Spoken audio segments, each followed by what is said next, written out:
नमस्कार। हमारा देश और पूरा विश्व आज कोविड-19 की चुनौती का सामना कर रहा है। कोविड-19 अभी खत्म नहीं हुआ है। ऐसे में हमारा फर्ज है कि हम सतर्क रहें। इसलिए जब तक दवाई नहीं तब तक कोई ढिलाई नहीं। कोरोना से बचाव के लिए जरूरी है नियमित रूप से हाथ धोना, मास्क पहनना और आपस में उचित दूरी बनाए रखना। याद रखिए, 2 गज दूरी मास्क है जरूरी। खांसी, बुखार या सांस लेने में कठिनाई होने पर हेल्पलाइन नंबर 1075 पर संपर्क करें। नमस्कार बच्चों, मेरा नाम प्रफुल्ल राउत है।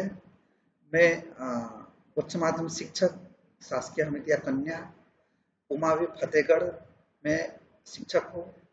आज हम कक्षा 11वीं इकाई 11 अध्याय अपूर्ण अभिलेखों के खाते बनाने के बारे में हम पढ़ेंगे।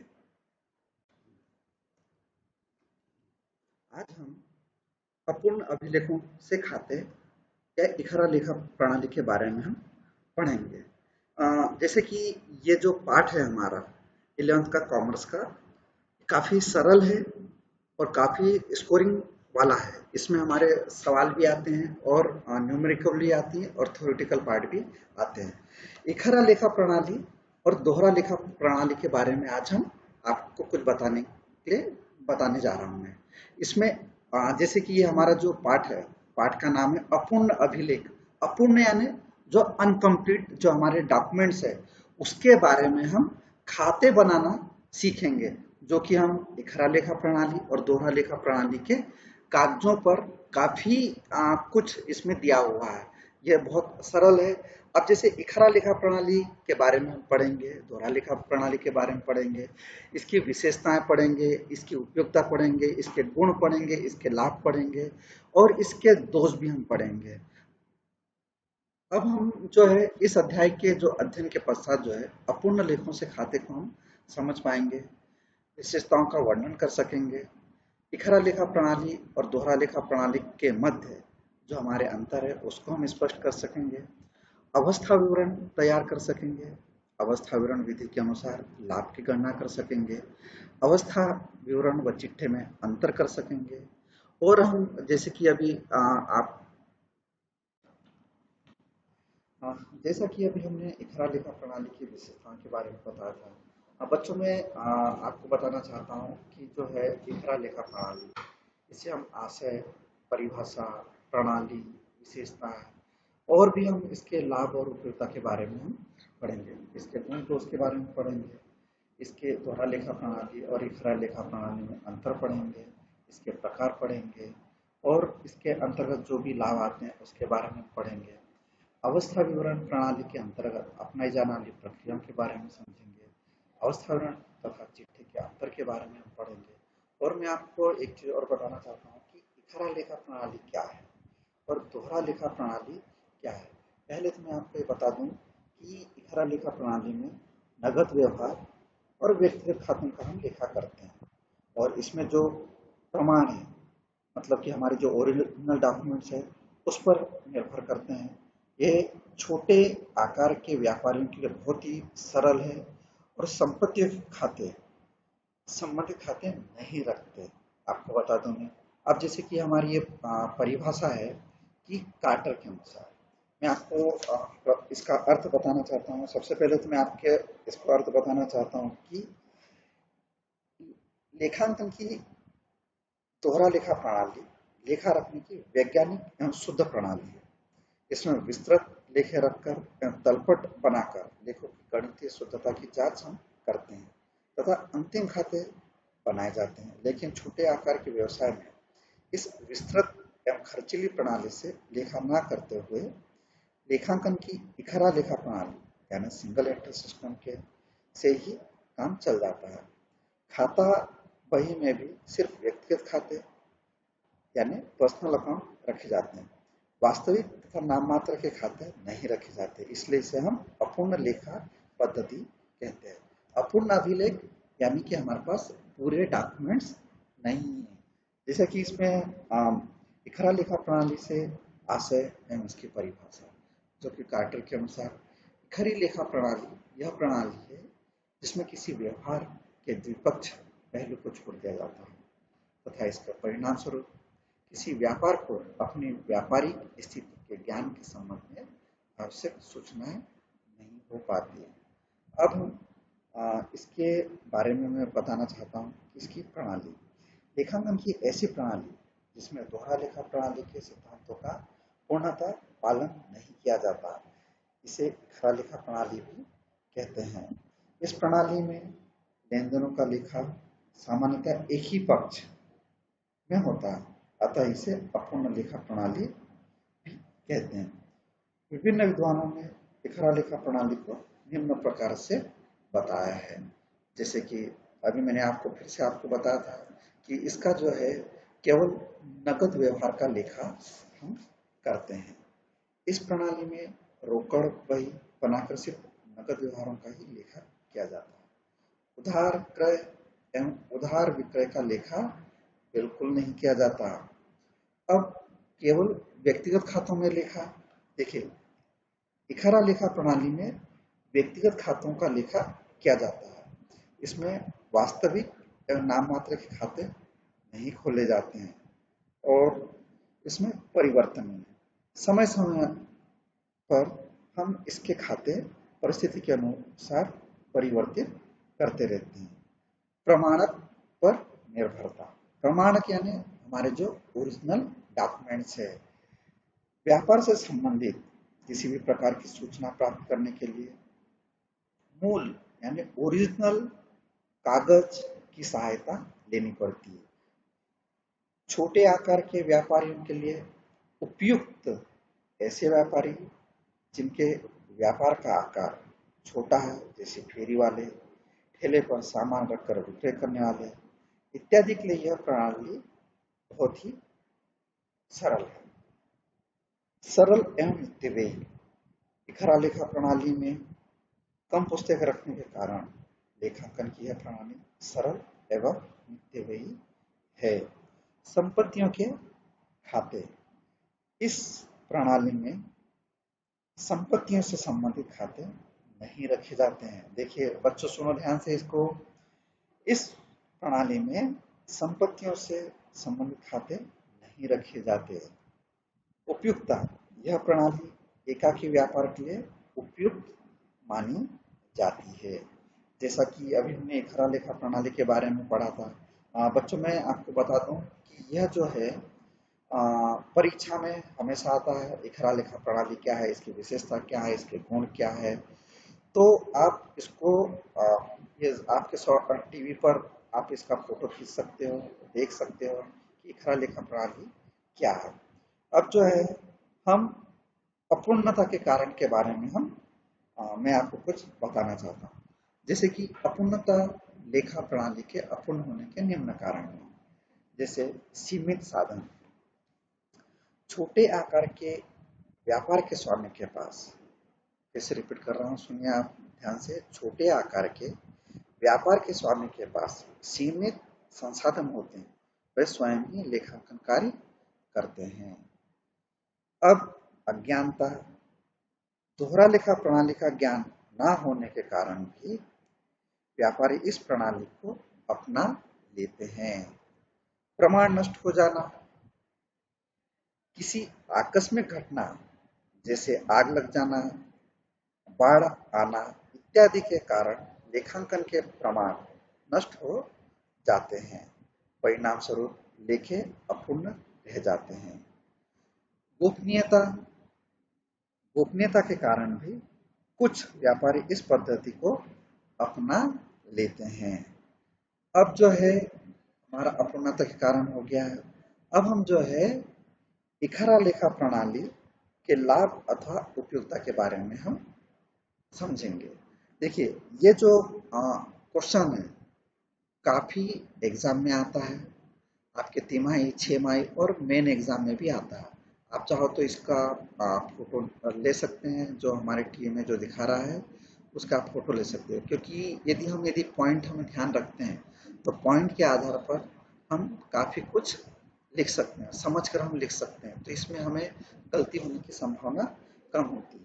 जैसे कि अभी हमारे पास ये पॉइंट दिए हुए हैं, इखरा लेखा प्रणाली के लाभ अथवा उपयोगिता। अब देखिए हमें क्या सरलता है, क्या सुविधाएं हैं, क्या क्या हमें मिल रहे हैं लाभ, उसके बारे में हम देखते हैं।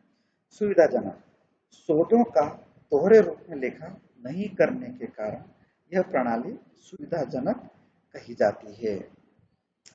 व्यवहारिक, छोटे आकार के व्यवसाय के लिए यह प्रणाली व्यवहारिक मानी जाती है।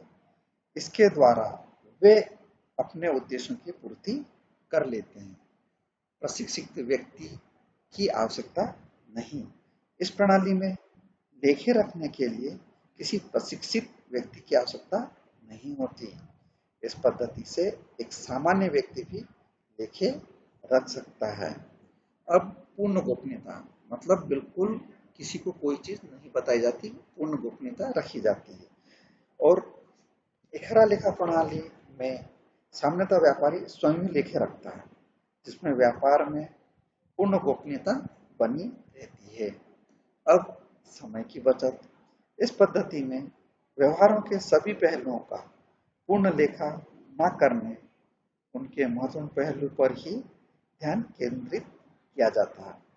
इससे लेखा करने में समय की बचत हो जाती है। लोचपूर्ण प्रणाली यानी लोचपूर्ण यानी शिथिलता। दोहरा लेखा प्रणाली के कठोर नियमों के विपरीत यह प्रणाली लोचपूर्ण है। व्यवसाय की आवश्यकता के अनुरूप इसमें परिवर्तन किया जा सकता है। अब हमारा अंतिम पॉइंट है लाभ हानि का आसानी से निर्धारण। इस प्रणाली में लाभ अथवा हानि की गणना आसानी से हो जाती है। इसके लिए व्यवसायी को केवल प्रारंभिक अथवा अंतिम पूंजी की कुछ समायोजनों सहित तुलना करनी होती है। अब देखिए, अब इसमें हमने ये सब पढ़ लिया था।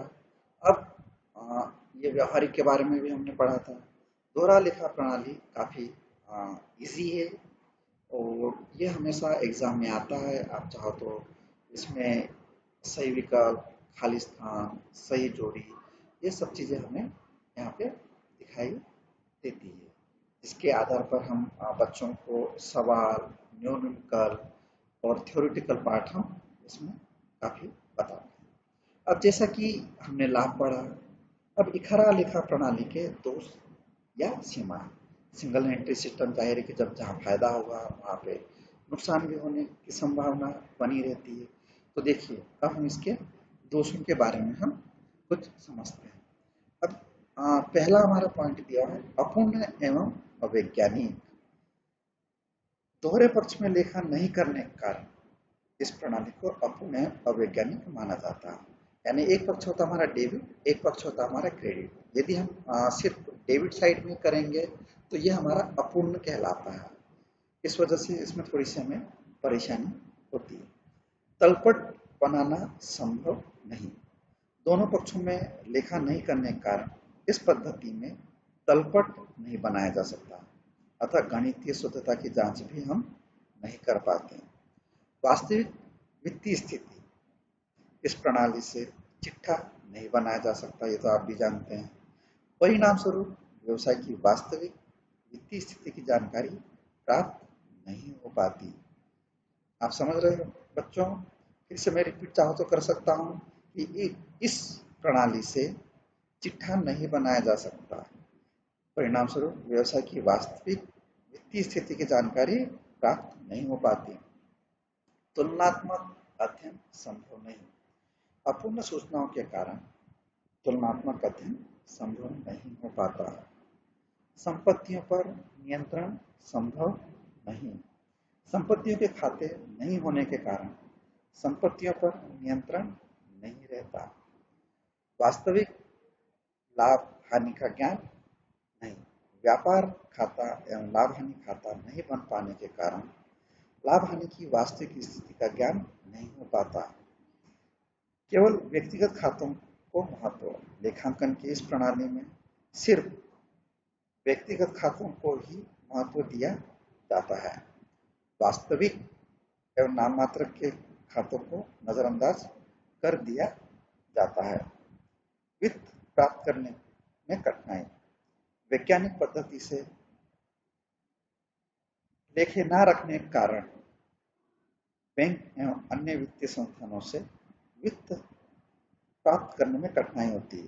कहने का मतलब है कि हम बैंकों से यदि हमारे खाते अपूर्ण होते हैं, हमारे लेजर अपूर्ण होते हैं, तो हम बैंकों से कोई भी लोन नहीं ले पाते, क्योंकि हमारे जो डॉक्यूमेंट्स है वो पूरी तरीके से कंप्लीट नहीं है। अब दोहरा लेखा प्रणाली एवं इकहरा लेखा प्रणाली में अंतर। बच्चों में इस पॉइंट के बारे में मैं आपको बताना चाहता हूँ। ये एग्जाम में 100% एग्जाम में आता ही है, वो चाहे तिमाही हो, छमाही हो या हमारा मेन एग्जाम हो, इसमें आता ही है।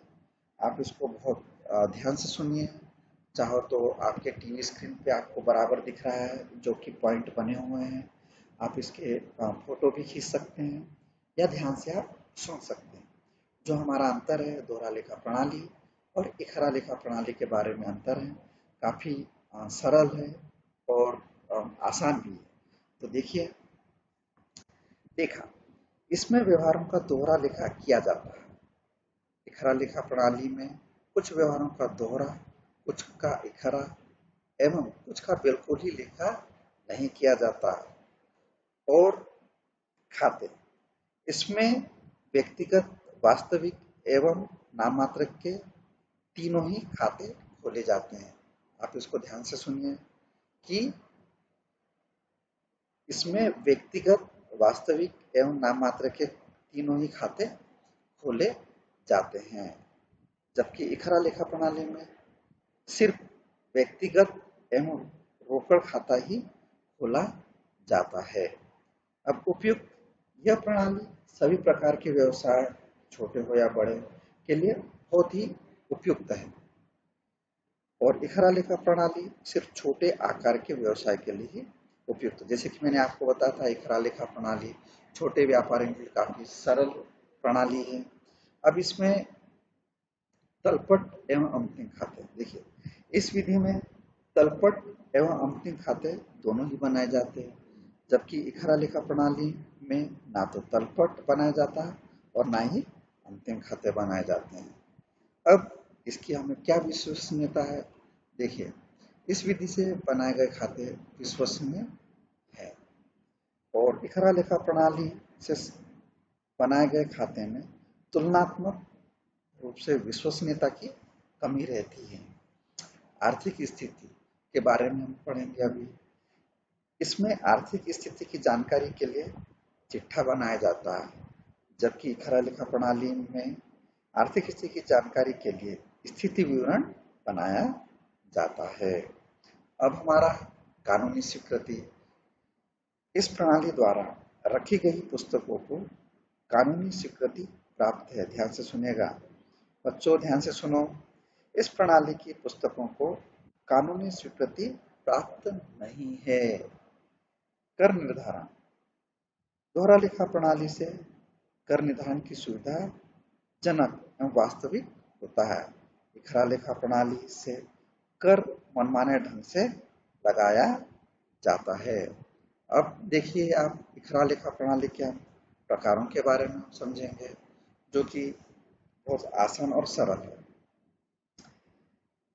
इसमें भी हम 3 वर्गों में विभाजित किया है। देखिए, शुद्ध अपूर्ण अभिलेख प्रणाली। शुद्ध अपूर्ण अभिलेख प्रणाली, इसका मतलब यह है कि हमारे पास इस प्रणाली के अंतर्गत सिर्फ व्यक्तिगत खाते, जिससे देनदारों एवं लेनदार के खाते रखे जाते हैं।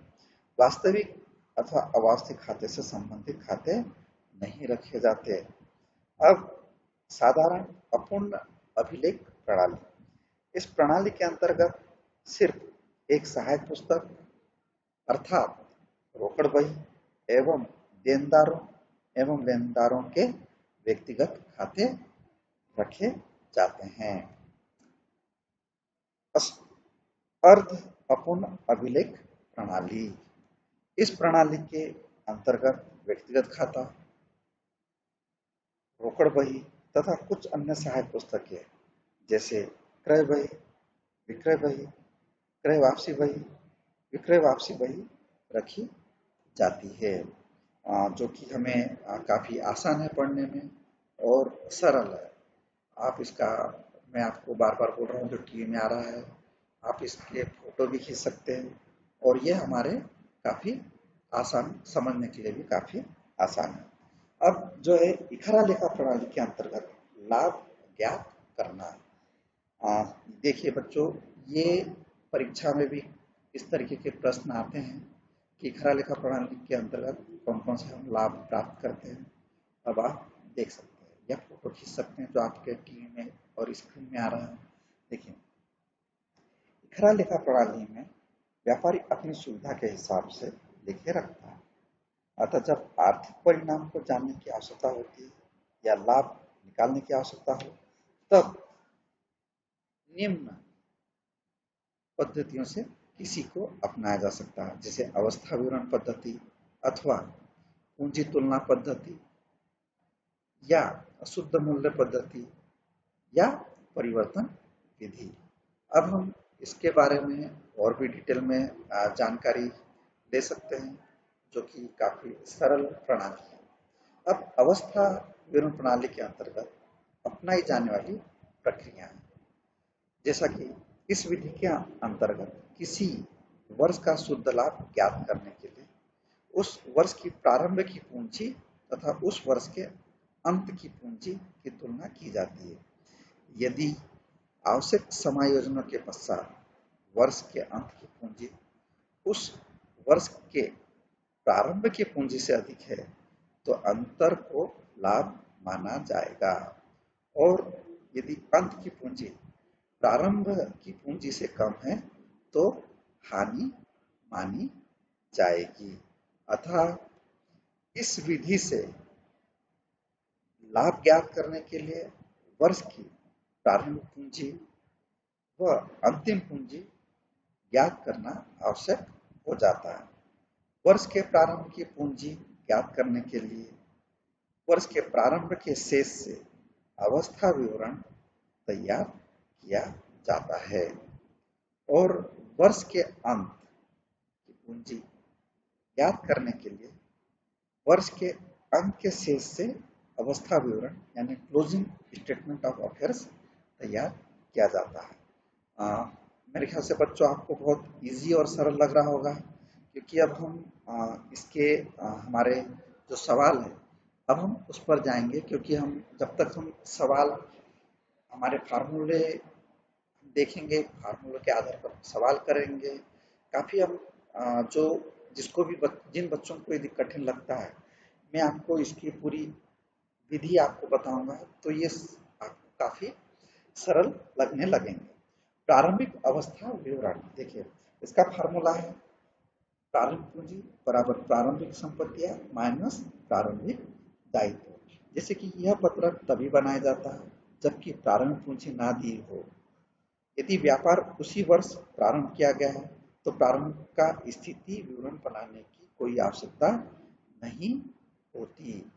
अब हमारे पास अंतिम अवस्था विवरण, इसके बारे में भी हमारे पास फार्मूला दिया हुआ है, जैसे कि क्लोजिंग स्टेटमेंट ऑफ अफेयर्स, यह भी चिट्ठी की तरह ही बनता है।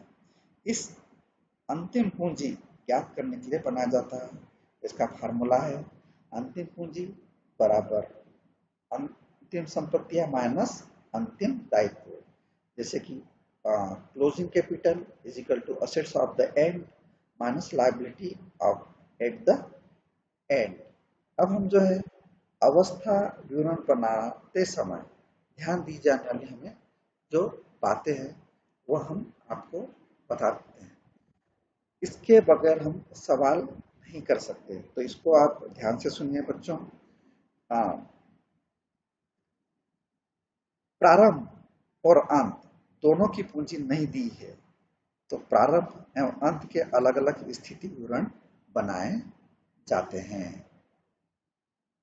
प्रारंभ की पूंजी दी हो तो केवल अंत का स्थिति विवरण बनाया जाता है। रोकड़ बही से प्रदर्शित नगद शेष की जांच वास्तविक रोकड़ शेष से करनी चाहिए। रोकड़ बही से प्रदर्शित बैंक शेष का मिलान पासबुक से करना चाहिए। देनदारों और लेनदारों की अलग सूची तैयार की जानी चाहिए। मैं धीरे धीरे इसलिए बोल रहा हूं बच्चों ताकि आप उस चीज को समझ सकें। अंतिम स्टॉक की समुचित गणना की जानी चाहिए। खर्चों की गणना उपार्जन संकल्पना के आधार पर भी हम कर सकते हैं। और महत्वपूर्ण बिंदु ये भी है कि वर्ष के प्रारंभ में अदत्त यानी आउटस्टैंडिंग या पूर्वादत्त यानी प्रीपेड व्यय हो या उपार्जित आय या अग्रिम प्राप्त आय हो तो इन्हें प्रारंभिक अवस्था विवरण में ही लिखना चाहिए। वर्ष के अंत में अदत्त या पूर्वदत्त व्यय हो या उपार्जित आय अथवा अग्रिम प्राप्त हो तो इन्हें अंतिम अवस्था विवरण में ही रखना चाहिए। और भी हमारे काफी महत्वपूर्ण बिंदु है जिसमें हम अवस्था विवरण के बारे में मैं आपको और बताने की कोशिश कर रहा हूँ। वर्ष के लिए संपत्तियों पर हास्य, संदिग्ध ऋण प्रावधान, पट्टे के लिए प्रावधान आदि समायोजन अंतिम अवस्था विवरण में किए जाते हैं। और महत्वपूर्ण बात यह है कि हमारे जो पूंजी पर ब्याज, आहरण पर ब्याज, अतिरिक्त पूंजी से संबंधित समायोजन अंतिम अवस्था में विवरण में नहीं किए जाते हैं, जिससे कि हमारे जो किसी भी जो वर्ष की जो पूंजी संपत्ति में हुई वृद्धि या कमी को अंतिम अवस्था विवरण में दर्शा सकते हैं, जिससे कि जो हमारी हास्य की गणना करते समय ऐसी वृद्धि या कमी को हम ध्यान रख सकते हैं। अब हम बच्चों आज के लिए इतना ही। आज की कक्षा में हमने आपको अपूर्ण अभिलेखन खाते के थ्योरेटिकल भाग के बारे में पढ़ा था। अब इससे संबंधित कुछ न्यूमेरिकल अगली कक्षा में पढ़ेंगे जिससे आपको अच्छे से समझ में आ गया होगा। अब आप अपने टीचर से समझ सकते हैं। किशोर अवस्था संबंधित समस्याओं के परामर्श हेतु समर्पित उमंग किशोर हेल्पलाइन के टोल फ्री नंबर 144225 पर संपर्क करें।